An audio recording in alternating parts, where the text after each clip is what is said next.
Israel একটি নাম যা শুনলেই চোখের সামনে ভেসে ওঠে ধ্বংসস্তূপ, কাঁদতে থাকা শিশু আর নির্দয় এক রাষ্ট্রের নিষ্ঠুরতা। প্রতিদিন গাজায় চলছে বোমা বর্ষণ। স্কুল, হাসপাতাল, মসজিদ কোনো কিছুই নিরাপদ নয়। শিশুদের মুখে খাবার নেই, ঘুম নেই, আছে শুধু ভয় আর কান্না। নারী পুরুষ নির্বিচারে নিহত হচ্ছে। বৈশ্বিক মানবাধিকারের ধ্বজাধারীরাও আজ নীরব। কিন্তু প্রশ্ন একটাই, এই জুলুম কবে থামবে? এই অন্যায় আর কতদিন চলবে? ইসরায়েলের কি কখনো পতন ঘটবে না? ইহুদিরা এমন এক জাতি যাদের কাছে আল্লাহ পাঠিয়েছেন বহু নবী, কিন্তু তারা সেই নবীদের অমান্য করেছেন, এমনকি হত্যা পর্যন্ত করেছেন। আল্লাহ তাআলা কোরআনে বলেছেন, তোমরা কি প্রত্যেকবার যখন তোমাদের কাছে কোনো নবী এমন কিছু নিয়ে আসেন যা তোমাদের মন পছন্দ নয়, তখন তাকে মিথ্যা প্রতিপন্ন করো কিংবা হত্যা করো? তাদের অহংকার, প্রতারণা ও জুলুমের জন্য কুরআনে বহু জায়গায় তাদের উপর আল্লাহর লানত এসেছে।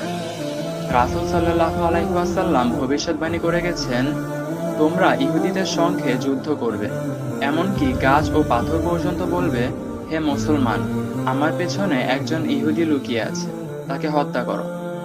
এই হাদিস স্পষ্ট করে দেয় ইহুদিদের বিরুদ্ধে এক চূড়ান্ত যুদ্ধ হবে, আর সেই যুদ্ধে প্রকৃতিও মুসলমানদের পক্ষ নেবে। অনেকের মনে প্রশ্ন, এই পতনের সময় কখন? ইসলাম তার নির্দিষ্ট তারিখ দেয়নি, কিন্তু কিছু ইঙ্গিত দিয়েছে। মুসলমানরা যখন নিজেদের ঈমান ও ঐক্যের দিকে ফিরে আসবে, যখন বিশ্ব মুসলিম জাগরণ ঘটবে, যখন দাজ্জালের আগমন নিকটবর্তী হবে, এগুলোই সব ভবিষ্যৎ ইঙ্গিত।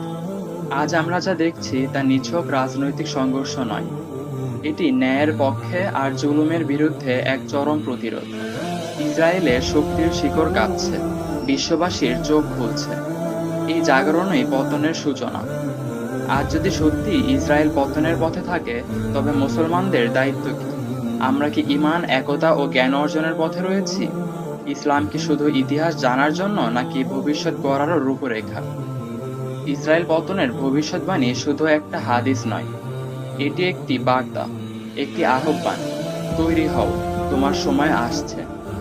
তুমি কি সেই সৈনিক হবে যাকে ইতিহাস মনে রাখবে, নাকি শুধুই একজন নীরব দর্শক? আল্লাহ আমাদের মুসলমান ভাই বোনদেরকে হেফাজত করুন, আমিন। ভিডিওটি ভালো লাগলে লাইক করবেন।